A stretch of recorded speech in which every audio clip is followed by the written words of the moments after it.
नमस्कार मित्रांनो, स्वागत आहे तुमचं आजच्या या व्हिडिओमध्ये।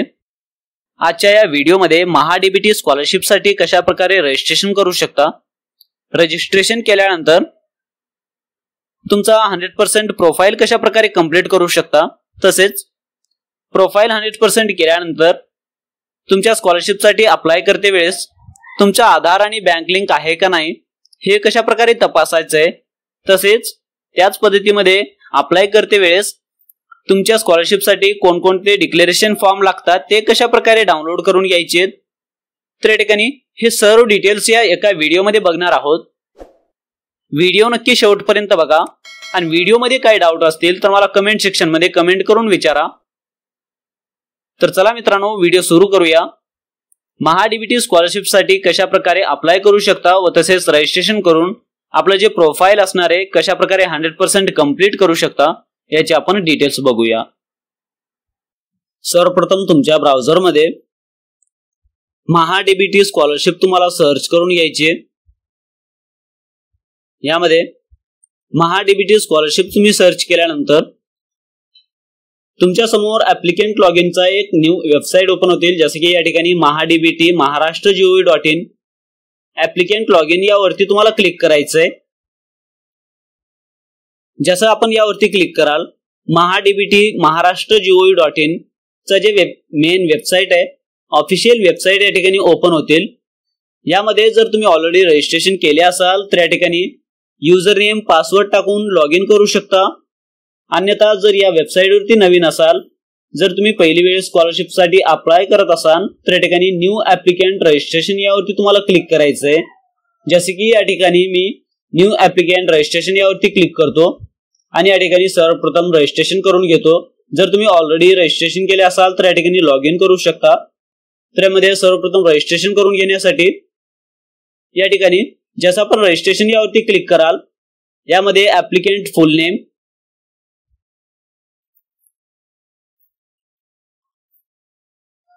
ऍप्लिकेंट फुल नेम मध्ये जे लाभार्थी आहे, जे स्कॉलरशिपचा लाभ घेणार असतील त्यांचे या ठिकाणी संपूर्ण नाव टाकायचे।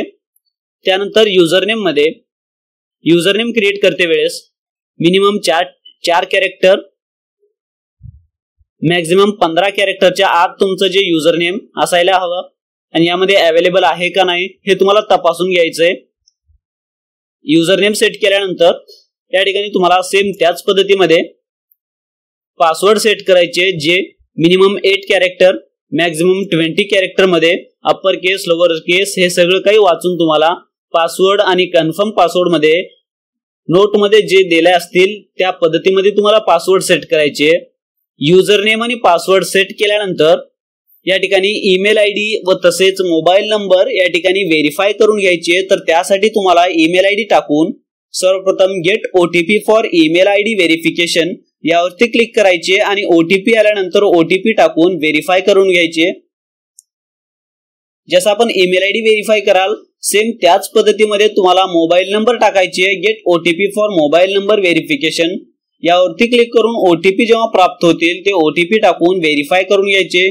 अशा पद्धतीने तुम्हाला ईमेल आयडी आणि मोबाईल नंबर व्हेरीफाय करून घ्यायचे। व्हेरीफाय केल्यानंतर तुम्हाला हे जे कॅप्चा दाखवते, कॅप्चा तुम्हाला ऍज इट इज टाकून रजिस्टर या बटनावरती तुम्हाला क्लिक करायचंय।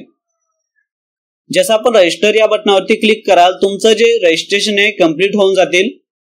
रजिस्ट्रेशन कंप्लीट झाल्यानंतर या ठिकाणी तुम्हाला ऍप्लिकेंट लॉग इन यावरती तुम्हाला क्लिक करायचंय आणि या ठिकाणी युजरनेम मध्ये जे तुम्ही पासवर्ड सेट केलात आणि जे तुम्ही युजरनेम सेट केलात ते युजरनेम, पासवर्ड आणि कॅप्चा टाकून तुम्हाला लॉग इन या बटनावरती तुम्ही क्लिक करून लॉग इन करू शकता। जर तुम्ही पासवर्ड किंवा युजरनेम विसरले असाल तर या ठिकाणी फॉरगेट या बटनावरचा यूज करून तुम्ही सहजरित्या तुमच्या मोबाईल वरती पासवर्ड किंवा युजरनेम पुन्हा प्राप्त करू शकता। यामध्ये युजरनेम टाका आणि पासवर्ड टाकून घ्या आणि लॉग इन या बटनावरती क्लिक करा। जसं आपण लॉग इन केल्यानंतर यामध्ये तुमचा सर्वप्रथम लॉग इन केल्यानंतर तुमचं जे प्रोफाइल स्टेटस असणार आहे, प्रोफाइल स्टेटस या ठिकाणी इनकम्प्लीट राहणार आहे। तर यामध्ये 100% कंप्लीट करणं आवश्यक आहे। तर यामध्ये प्रोफाइल मध्ये जायचंय।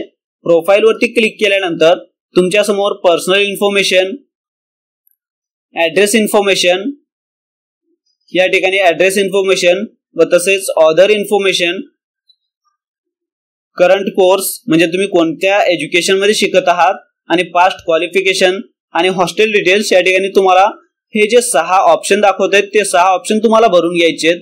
तेव्हाच तुमचा जे प्रोफाईल आहे 100% कंप्लीट होईल. पर्सनल डिटेल्स मध्ये जर काही आधार कार्डामध्ये काही अपडेट झाले असतील नावामध्ये किंवा डेट ऑफ बर्थ मध्ये, तर तुम्ही update profile as per the Aadhaar यावरती क्लिक करून अपडेट करू शकता. अन्यथा खाली स्क्रॉल करायची आहे आणि या ठिकाणी ईमेल आयडी आणि मोबाईल नंबर व्हेरीफाय केल्यामुळे या ठिकाणी मोबाईल नंबर आणि ईमेल आयडी व्हेरीफाईड तुम्हाला अशा पद्धतीमध्ये दाखवतील. जर तुम्ही ईमेल आयडी किंवा मोबाईल नंबर व्हेरीफाय केले नसतील तर या ठिकाणी व्हेरीफाईडचं या ठिकाणी तुम्हाला काही दाखवणार नाही. जसे की या ठिकाणी ईमेल आयडी आणि मोबाईल नंबर तुम्ही पाहू शकता. यामध्ये जे तुमचा डेट ऑफ बर्थ आहे ते ॲज पर द तुमच्या जसं रजिस्ट्रेशन करते वेळेस तुम्ही जे डेट ऑफ बर्थ मेन्शन केलात, तुमच्या TC वर जे आहे ते मेन्शन करायचे डेट ऑफ बर्थ. त्यानंतर एज या ठिकाणी ऑटोमॅटिकली येऊन जातील. त्यानंतर जेंडर आणि त्यांचं फुल नेम. जे ऍप्लिकंट असतील, जे लाभार्थी असतील त्यांचे या ठिकाणी फुल नेम टाकायचे. जे 10वीच्या मार्कशीटवर असतील किंवा TC वरती असेल सेम त्याच पद्धतीचं या ठिकाणी नाव, या ठिकाणी संपूर्ण नाव टाकायचे as per the SSC marksheet किंवा LC living certificate. TC Worli जसं नाव असेल किंवा 10वीच्या मार्कशीटवर जसं नाव असेल ते नाव या ठिकाणी संपूर्ण टाकून घ्यायचे. संपूर्ण नाव टाकल्यानंतर या ठिकाणी parents mobile number, marriage status या ठिकाणी सिलेक्ट करायचे. त्यानंतर खाली स्क्रॉल करून जे तुमचं रिलीजन असतील ते तुम्हाला या ठिकाणी सिलेक्ट करायचे. रिलीजन सिलेक्ट केल्यानंतर तुमचे जे कास्ट डिटेल्स असतील या ठिकाणी कास्ट डिटेल्स या ठिकाणी तुम्हाला भरून घ्यायचे आहेत. कास्ट डिटेल्स मध्ये जसे की या कास्ट डिटेल्सच्या या ऑप्शन मध्ये तुम्हाला कास्ट कॅटेगरी, तुमची जात कोणत्या कॅटेगरी मध्ये येणार हे या ठिकाणी तुम्हाला कॅटेगरी सिलेक्ट करायची आहे. SC, ST, OBC, SBC किंवा जनरल किंवा VJNT जे कोणती कॅटेगरी असतील ते कॅटेगरी या ठिकाणी तुम्हाला सिलेक्ट करायची आहे. तुमच्या कास्ट वरती मेन्शन असतील, तुम्हाला माहिती नसतील तर तुम्ही बघून सुद्धा या ठिकाणी कॅटेगरी मेन्शन करू शकता किंवा तुमचा या ठिकाणी कास्ट सुद्धा या ठिकाणी मेन्शन करू शकता. त्यानंतर या ठिकाणी तुमच्याकडे कास्ट सर्टिफिकेट असतील तर या ठिकाणी यस करा आणि यस केल्यानंतर do you have a receive certificate from आपले सरकार सेवा केंद्र, आपले सरकार portal have a barcode on it. या ठिकाणी जर यस होत असतील तर यस करा, अन्यथा जर तुमच्या बारकोड नसतील तुमच्या सर्टिफिकेट वरती तर या ठिकाणी नो करा. यामध्ये कास्ट सर्टिफिकेट नंबर आणि कोणत्या डिस्ट्रिक्ट कडून तुमचा जे जिल्हा असतील ते जिल्हा या ठिकाणी सिलेक्ट करायचे आणि कास्ट वरती ज्याचं नाव आहे ते आणि कोणत्या ऑथॉरिटी कडून इश्यू झालाय त्यांचं या ठिकाणी सिलेक्ट करायचे. आणि डॉक्युमेंट अपलोड केल्यानंतर व्ह्यू डॉक्युमेंट वरती अशा पद्धतीमध्ये व्ह्यू डॉक्युमेंट करून तुम्ही सहजरित्या तुमचा जे डॉक्युमेंट आहे या ठिकाणी पाहू शकता.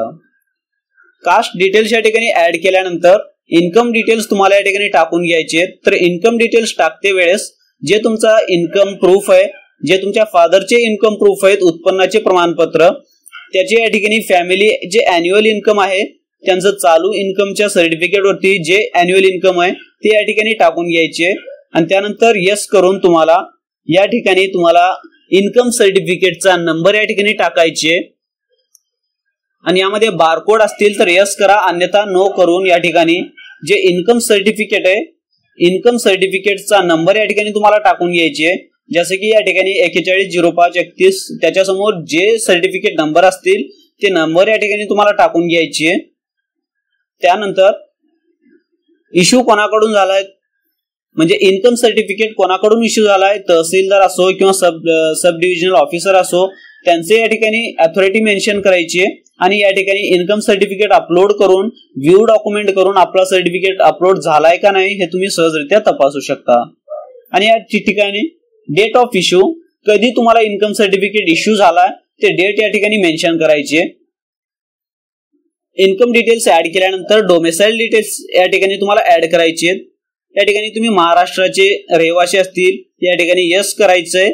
त्यानंतर तुमच्याकडे सर्टिफिकेट असतील तर या ठिकाणी यस करायचे. त्यानंतर या ठिकाणी तुमच्या डोमेसाइल सर्टिफिकेटचा नंबर या ठिकाणी तुम्हाला मेन्शन करायची आहे आणि तुमचं नाव आणि कोणाकडून इश्यू झालाय, तहसीलदार, नायब तहसीलदार, सब डिव्हिजनल ऑफिसर, जे ऑथॉरिटी असतील कोणाकडून इश्यू झालाय सर्टिफिकेट त्यांचं या ठिकाणी सिलेक्ट करायची आहे। त्यानंतर डोमेसाइल सर्टिफिकेट या ठिकाणी तुम्हाला अपलोड करून आणि तुम्हाला कधी इश्यू झालाय, तुमचा रहिवासी प्रमाणपत्र कधी इश्यू झालाय ते इश्यू डेट या ठिकाणी तुम्हाला टाकून घ्यायची आहे। हे सगळे डिटेल्स भरल्यानंतर या ठिकाणी पर्सनल एलिजिबिलिटी, जर तुम्ही सॅलरी असतील तर या ठिकाणी यस करा, अन्यथा नो करा। कोणते डिसेबिलिटी असतील तर या ठिकाणी यस करा, अन्यथा नो करा। अशा पद्धतीने तुम्ही हे सिलेक्ट केल्यानंतर या ठिकाणी आधार बँक डिटेल्स तुम्हाला या ठिकाणी द्यायचे आहेत। तुमच्या बँकेत तुमचे जनधनचे खाते असतील किंवा अदर कोणते असतील तर त्यावरती विड्रॉल करण्यासाठी किंवा डिपॉझिट करण्यासाठी कोणते लिमिट असतील तर या ठिकाणी यस करा। जर तुमच्या खात्यावरती, खाते क्रमांकावरती बँकेत तुमच्या खात्यावर कोणत्याही प्रकारचे लिमिट नसतील तर या ठिकाणी नो करा। त्यानंतर बँक डिटेल्स मध्ये बँक अकाउंट नंबर टाकायची आहे आणि IFSC कोड टाकून घ्यायचे। जसं आपण या ठिकाणी IFSC कोड टाकाल, IFSC कोड या ठिकाणी संपूर्ण टाकल्यानंतर जसं आपण ब्रांच नेम वरती क्लिक कराल तुमचा ऑटोमॅटिकली ब्रांच नेम येऊन जातील। जसे की या ठिकाणी IFSC कोड टाकलात आणि यावरती क्लिक केल्यानंतर ऑटोमॅटिकली ब्रांच नेम येतील। त्यानंतर सेव्ह या पर्यायावरती तुम्हाला क्लिक करायचे। सेव्ह या पर्यायावरती क्लिक केल्यानंतर तुम्हाला ऑटोमॅटिक ऍड्रेस इन्फॉर्मेशन मध्ये ढकलल्या जातील। ऍड्रेस इन्फॉर्मेशन मध्ये आल्यानंतर परमनंट ऍड्रेस डिटेल्स या ठिकाणी ऍड्रेस, तुमचं संपूर्ण नाव या ठिकाणी टाकून घ्यायचे। नाव, तुमचं गल्ली, जे कोणते ब्लॉक असतील ते संपूर्ण नाव या ठिकाणी तुम्हाला डिटेल्स भरून घ्यायचे त्या ऍड्रेसचे। स्टेट, डिस्ट्रिक्ट, तालुका, तुमचा गाव आणि पिन कोड हे डिटेल्स भरल्यानंतर खाली स्क्रॉल करायचे आणि यामध्ये करस्पॉन्डिंग ऍड्रेस आणि परमनंट ऍड्रेस जर सेम असतील तर यस करा। जर नसतील, तुमचं परमनंट ऍड्रेस आणि करस्पॉन्डिंग ऍड्रेस, टेम्पररी ऍड्रेस जर डिफरंट असतील तर या ठिकाणी नो करून जे करस्पॉन्डिंग ऍड्रेस आहे ते या ठिकाणी तुम्हाला डिटेल्स भरून घ्यायचे आहेत। जर तुमचा दोन्ही ऍड्रेस सेम असतील तर यस करून सेव्ह या बटनावरती क्लिक करायचे। सेव्ह या बटनावरती क्लिक केल्यानंतर जे थर्ड ऑप्शन येतील तुम्हाला या ठिकाणी तुमचं ओके करून घ्यायचे। ओके केल्यानंतर अदर इन्फॉर्मेशन मध्ये तुमचे वडील आणि आई हयात असतील तर या ठिकाणी यस करा, अन्यथा नो करा। यामध्ये यस केल्यानंतर तुमच्या वडिलांचे संपूर्ण नाव आणि त्यांचं व्यवसाय काय आहे, ते काम कोणत्या याच्यामध्ये क्षेत्रामध्ये करतात ते या ठिकाणी सिलेक्ट करून सॅलरी आहे का हे तुम्हाला इन्फॉर्मेशन द्यायची आहे।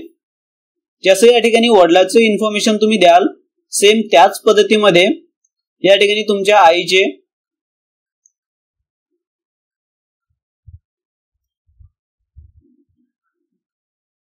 यामध्ये आई जर हयात असतील तर या ठिकाणी यस करा आणि त्यांचं संपूर्ण नाव टाका आणि त्यांचं व्यवसाय टाका आणि सॅलरी आहे का हे तुम्हाला या ठिकाणी मेन्शन करायचे। अशा पद्धतीने तुम्हाला हे संपूर्ण डिटेल्स भरल्यानंतर सेव्ह या बटनावरती क्लिक करायचे। सेव्ह या बटनावरती क्लिक करून करंट कोर्स वरती जायचंय। करंट कोर्स म्हणजेच तुमचं जे एज्युकेशन जे चालू आहे, म्हणजे जसं तुम्ही 12वीला शिकत आहात किंवा अंडर ग्रॅज्युएशन फर्स्ट इयरला आहात हे तुम्हाला या ठिकाणी मेन्शन करावं लागेल। तर या ठिकाणी सेव्ह या बटनावरती क्लिक करायची आणि करंट कोर्स वरती तुम्हाला जायचंय। जसं आपण करंट कोर्स मध्ये आल्यानंतर यामध्ये जे तुम्ही एज्युकेशन घेत आहात त्यामध्ये तुम्हाला स्कॉलरशिप साठी अप्लाय करत आहात तर या ठिकाणी करंट कोर्स मध्ये जिथे तुम्ही शिकत आहात त्याचे या ठिकाणी मेन्शन करायचे। ऍडमिशन कधी घेतलात आणि तुमचं इन्स्टिट्यूट, तुमचं जे शाळा असेल, तुमचं जे कॉलेज असतील ते कॉलेज कोणत्या स्टेट मध्ये आहे, ते कोणत्या डिस्ट्रिक्ट मध्ये आहे आणि कोणत्या तालुक्यात आहे आणि कुठे आहे आणि तुम्ही कोणत्या लेवलला शिकत आहात, कोणत्या क्वालिफिकेशनला शिकत आहात हे सर्व काही तुम्हाला डिटेल्स मेन्शन करायचे आहेत। यामध्ये अंडर ग्रॅज्युएशनला फर्स्ट इयरला असतील, सेकंड इयरला असतील किंवा 12वीला असतील हे सर्व डिटेल्स तुम्हाला या ठिकाणी सिलेक्ट करायचे आहेत। जसा अंडर ग्रॅज्युएशन सिलेक्ट कराल, जर तुम्ही ग्रॅज्युएशन मध्ये शिकत असतील फर्स्ट इयरला तर अंडर ग्रॅज्युएशन सिलेक्ट करायचे आणि पास्ट क्वालिफिकेशन मध्ये SSC HSC जे काही शिकलात ते तुम्हाला या ठिकाणी ऍड करून घ्यायचे त्या अगोदरच। तर यामध्ये क्वालिफिकेशन डिटेल्स तुम्हाला जे शिकत आहात ते आणि स्ट्रीम मध्ये कोणत्या स्ट्रीम मध्ये तुम्ही शिकत आहात, ऍग्रीकल्चर, इंजिनिअरिंग, जे कोणते मॅनेजमेंट असतील, आर्ट्स असतील, कॉमर्स असतील, जे कोणते तुम्ही शिकत असतील या ठिकाणी स्ट्रीम सिलेक्ट करायची आहे। त्यानंतर स्ट्रीम सिलेक्ट केल्यानंतर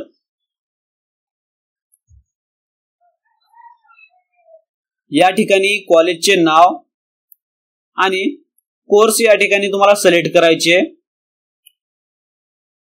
त्यानंतर इयर ऑफ स्टडी, तुम्ही फर्स्ट इयरला शिकायला का second year, third year, final year, जे कोणते असतील तर या ठिकाणी सिलेक्ट करायचे।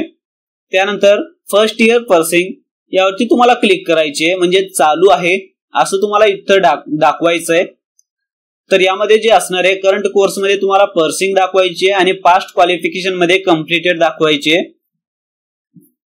जे तुम्ही शिकत आहात आता ते पर्सिंग आणि जे ऑलरेडी तुमचा कंप्लीट झालेलं आहे पूर्ण एज्युकेशन, जसं की 10वी 12वी जे तुमचं कंप्लीट झालंय ते कंप्लीटेड तुम्हाला दाखवायचे। जसं आपण पास्ट क्वालिफिकेशन कशा प्रकारे ऍड करायचे ते या ठिकाणी बघू। तर सर्वप्रथम तुम्हाला पास्ट क्वालिफिकेशन ऍड करून घ्यायचे संपूर्ण, आणि जे तुम्ही करंट कोर्स मध्ये शिकत आहात त्यांचे या ठिकाणी ऍडमिशन डेट, तुमचा ऍडमिशन कधी झालाय आणि तुम्ही किती फीस पेड केलात तुमच्या कॉलेजमध्ये विचारून घ्यायचे। फीस पेड किती टाकायची या ठिकाणी विचारूनच या ठिकाणी तुमचं जे फीस आहे, फीस अपलोड किंवा या ठिकाणी फीसची पावती असो, ऍडमिशन रिसिप्ट असो, बोनाफाईड असो, या ठिकाणी तुम्हाला अपलोड करायचे। आणि यामध्ये तुम्हाला मोड कोणती आहे म्हणजे रेग्युलर या ठिकाणी तुम्हाला सिलेक्ट करायचे। त्यानंतर खाली स्क्रॉल करून तुम्हाला सेव्ह या बटनावरती क्लिक करायचे। जसं आपण सेव्ह या बटनावरती क्लिक केल्यानंतर तुमच्या समोर अशा पद्धतीने या ठिकाणी तुमचे जे डिटेल्स तुम्ही ऍड केलात अशा पद्धतीने तुमच्या समोर दाखवतील। यामध्ये कधी ऍडमिशन घेतलात, कधी ऍडमिशनचा डेट असेल, तुमच्या शाळेचं नाव काय आहे आणि तुम्ही कोणत्या कोर्ससाठी तुम्ही स्कॉलरशिपसाठी अप्लाय करत आहात हे सगळे डिटेल्स तुम्हाला तुमच्या समोर दिसतील। त्यानंतर पास्ट क्वालिफिकेशन ऍड करण्यासाठी पास्ट क्वालिफिकेशन यावरती जायचंय आणि पास्ट क्वालिफिकेशन मध्ये जे तुम्ही आतापर्यंत शिकलात, जसे की आपण 12वीच्या स्कॉलरशिपसाठी अप्लाय करत आहोत तर या ठिकाणी 10वी आणि 11वीचे या ठिकाणी डिटेल्स ऍड करून घ्यायचे। तर सर्वप्रथम जे असणार आहे तुम्हाला क्वालिफिकेशन लेवल मध्ये सर्वप्रथम 10वीचे या ठिकाणी डिटेल्स ऍड करून घ्यायचे। तर या ठिकाणी 10वी, त्यानंतर 11वी, त्यानंतर यामध्ये 12वी, अशा पद्धतीने तुम्हाला जसे की या ठिकाणी 12वी या ठिकाणी डिटेल्स ऍड करून घ्यायचे। त्यानंतर डिप्लोमा असो, कोणते सर्टिफिकेट असतील तर सर्टिफिकेट, अशा पद्धतीने तुम्ही जे काही पास्ट मध्ये शिकलात ते या ठिकाणी डिटेल्स तुम्हाला ऍड करून घ्यायचे। या ठिकाणी जे काही शिकलात तुम्ही पास्ट क्वालिफिकेशन मध्ये, जे 10वी 12वी जे तुमचे एज्युकेशन झाले असतील ते या ठिकाणी तुम्हाला दाखवायचंय। आणि यामध्ये जसं आपण SSC सर्वप्रथम भरायची आहे, SSC भरल्यानंतर स्ट्रीम कंप्लीट झालेला आहे कंप्लीट, आणि महाराष्ट्र म्हणजे कोणत्या इन्स्टिट्यूट मध्ये तुम्ही शिकलात, महाराष्ट्रातील नांदेड किंवा कोणत्या जिल्ह्यात, कोणत्या तालुक्यात, तुमच्या शाळेचं नाव काय असतील आणि कोर्स, आणि या ठिकाणी जे कोणते बोर्ड असतील ते बोर्ड या ठिकाणी तुम्हाला सिलेक्ट करायचे। त्यानंतर मोड कोणता असणार आहे, मोड या ठिकाणी तुम्हाला सिलेक्ट करायचे। मोड या ठिकाणी रेग्युलर सिलेक्ट करायचे।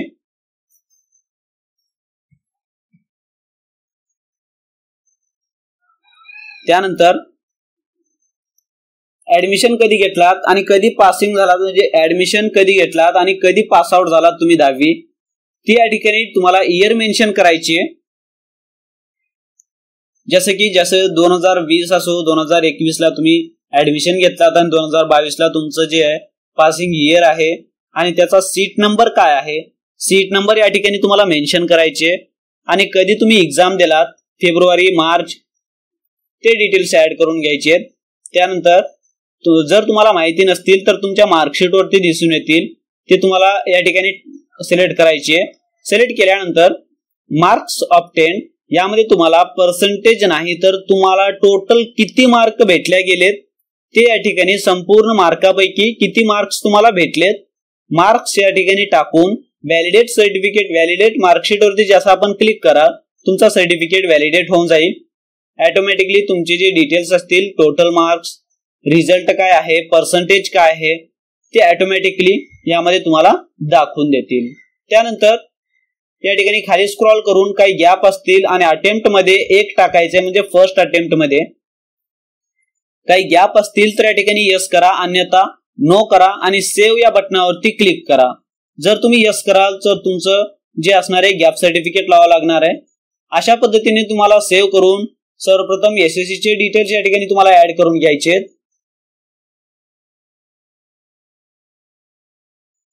एसएससी डिटेल्स ऍड केल्यानंतर त्यानंतर 11वी डिटेल्स अशाच पद्धतीने तुम्हाला डिटेल्स ऍड करून घ्यायचे। पास्ट क्वालिफिकेशन मध्ये डिटेल्स ऍड केल्यानंतर यामध्ये तुम्हाला जे लास्ट पर्याय आहे हॉस्टेल डिटेल्स तुम्हाला ऍड करावे लागणार। त्यासाठी तुम्हाला हॉस्टेल डिटेल्स यावरती तुम्हाला क्लिक करायचंय आणि हॉस्टेल डिटेल्स मध्ये तुम्ही जर हॉस्टेलमध्ये राहत असतील तर हॉस्टेल सिलेक्ट करायची आणि त्याचे कोणते डिटेल्स असतील डॉक्युमेंट असतील तर तुम्हाला या ठिकाणी अपलोड करून घ्यायचे। जर तुम्ही हॉस्टेलमध्ये नसतील तर या ठिकाणी डे चा ऑप्शन निवडून तुम्ही सेव्ह या बटनावरती क्लिक करू शकता। जर तुम्ही ऑलरेडी जर एडिट करायचे असतील ऑलरेडी तुम्ही अप्लाय केले असतील तर या ठिकाणी एडिट या बटनावरती क्लिक करून या ठिकाणी तुम्हाला पुन्हा या ठिकाणी एडिट करू शकता। यामध्ये अशा पद्धतीने तुम्हाला तुमचं जे प्रोफाईल आहे प्रोफाईल 100% कंप्लीट या ठिकाणी तुम्हाला सर्वप्रथम करून घ्यायचंय। 100% कंप्लीट केल्यानंतरच तुम्ही स्कॉलरशिप साठी अप्लाय करू शकता। तर या ठिकाणी हे सर्व डिटेल्स तुम्हाला ऍड केल्यानंतर तुमचं जे आधार आणि बँक लिंक आहे ते मॅप आहे का नाही हे चेक करण्यासाठी तुम्हाला आधार बँक लिंक यावरती तुम्हाला क्लिक करायचंय। यावरती क्लिक केल्यानंतर तुमच्या आधार कार्डाला मोबाईल नंबर किंवा आधार कार्ड लिंक असतील बँकेला नाही हे तुम्हाला ऑटोमॅटिकली दाखवले जातील। जसे या ठिकाणी आधार बँक लिंक यावरती तुम्हाला क्लिक करायचंय। या ठिकाणी तुम्ही कोणत्या स्कॉलरशिप साठी एलिजिबल आहात हे तुम्हाला तपासण्यासाठी डिपार्टमेंट म्हणजे तुमचं जे कास्ट कॅटेगरी डिटेल्स आहेत त्यानुसार या ठिकाणी डिपार्टमेंट आणि स्कीम कोणती आहे कोणत्या स्कीम साठी तुम्ही अप्लाय करत आहात ते या ठिकाणी सिलेक्ट करायची आहे आणि सर्च करून तुम्ही या ठिकाणी अप्लाय या बटनावरती क्लिक करून सहजरित्या तुम्ही या ठिकाणी अप्लाय करू शकता। जसे की या ठिकाणी टेक ऍक्शनच्या ऑप्शन मध्ये जसं अप्लाय येईल अप्लायच्या ऑप्शन मध्ये तुम्ही अप्लाय करून सहजरित्या स्कॉलरशिपचा लाभ घेऊ शकता। यामध्ये या ठिकाणी पाहू शकता तुम्ही अप्लाय या बटनावरती क्लिक करून सहजरित्या अप्लाय करू शकता आणि तुमचा प्रोफाईल स्टेटस जे असणार आहे कंप्लीट 100% कंप्लीट असणं आवश्यक आहे तेव्हाच तुम्ही कोणत्याही स्कॉलरशिप साठी अप्लाय करू शकता। यामध्ये आधार बँक लिंक वरती क्लिक करायचे आणि तुमचं जे आहे ऑलरेडी आधारला बँक मॅप आहे का नाही हे अशा पद्धतीने तुम्हाला चेक करून घ्यायचे। त्यानंतर तुमचं जे असणार आहे या ठिकाणी नोटिफिकेशनच्या या ऑप्शन मध्ये जर तुमच्यासाठी काही नोटिफिकेशन असतील तर या ठिकाणी तुमच्या नोटिफिकेशन अशा पद्धतीमध्ये दाखवतील आणि पेमेंट इन्फॉर्मेशन असतील पेमेंट नोटिफिकेशन असतील तर पेमेंट नोटिफिकेशनच्या या ऑप्शन मध्ये तुमच्या दाखवतील। अशा पद्धतीने तुम्हाला नोटिफिकेशन तसेच जे महत्त्वाचं आहे डिक्लेरेशन फॉर्म तुम्ही कोणत्याही स्कॉलरशिप साठी जर अप्लाय करत असाल तर तुम्ही या ठिकाणी तुम्हाला डिक्लेरेशन फॉर्म अपलोड करणं कंपल्सरी आहे। तर या ठिकाणी जे काही तुम्ही कोणत्या स्कीम साठी कोणत्या डिपार्टमेंट साठी अप्लाय करत असतील त्यांचे या ठिकाणी डिक्लेरेशन फॉर्म्स डाउनलोड करून घ्यायचे याचा प्रिंट आउट काढून तुम्हाला या ठिकाणी संपूर्ण फॉर्म भरून घेऊन तुम्हाला या ठिकाणी अपलोड करायचे सही करून। अशा पद्धतीने तुम्हाला जे तुम्ही कोणत्या स्कॉलरशिप साठी अप्लाय करत असतील त्यांची या ठिकाणी डिक्लेरेशन फॉर्म सहजरित्या डाउनलोड करून लिहून संपूर्ण भरून तुम्हाला अपलोड करायचे। अशा पद्धतीने तुम्हाला महाडीबीटीचं जे स्कॉलरशिप साठी जे सहजरित्या अप्लाय करू शकता पण त्यासाठी तुमचं जे प्रोफाईल स्टेटस आहे अशा पद्धतीने तुम्हाला 100% कंप्लीट करायची आहे आधार आणि बँक लिंक आहे का नाही हे तुम्हाला तपासून घ्यायचंय या पद्धतीनेच। आणि यामध्ये नोटिफिकेशन कशा प्रकारे बघायची आहे आणि डिक्लेरेशन फॉर्म जे काही असतील ते कशा पद्धतीने तुम्हाला डाउनलोड करून तुम्हाला लिहून अपलोड करायची आहे हे सर्व डिटेल्स या ठिकाणी या व्हिडिओमध्ये बघितलात। यामध्ये काही डाऊट असेल तर मला कमेंट सेक्शन मध्ये कमेंट करून विचारू शकता। व्हिडिओच्या डिस्क्रिप्शन मध्ये कशा प्रकारे तुम्हाला स्कॉलरशिप साठी अप्लाय करू शकता हे तुम्हाला व्हिडिओचा लिंक देईन, तुम्ही डायरेक्टली त्या व्हिडिओला पाहून सुद्धा सहजरित्या महाडीबीटीच्या या स्कॉलरशिप साठी अप्लाय करू शकता। धन्यवाद मित्रांनो।